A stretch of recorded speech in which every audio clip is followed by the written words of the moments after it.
Il y a ceux qui pensent que cette gouverne directe ou indirecte de Dieu sur toute chose est incompatible avec le libre arbitre de l'homme.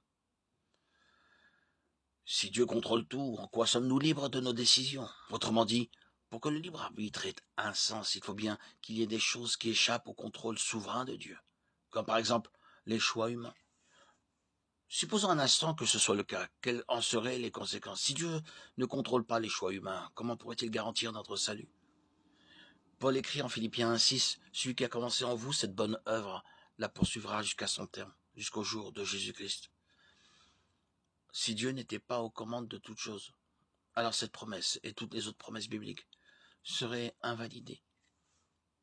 Nous ne pourrions plus avoir la pleine assurance que la bonne œuvre du salut commencée en nous serait poursuivie jusqu'à son terme. De plus, si Dieu n'est pas au contrôle de toutes choses, alors il n'est pas souverain. Et s'il n'est pas souverain, alors il n'est pas Dieu.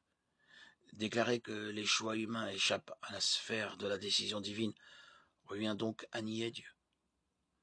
Si notre libre arbitre prime sur la providence divine qui est due au final, c'est nous. C'est évidemment inacceptable d'un point de vue chrétien et biblique. La providence divine n'abolit pas notre liberté, mais nous permet d'en user de manière appropriée.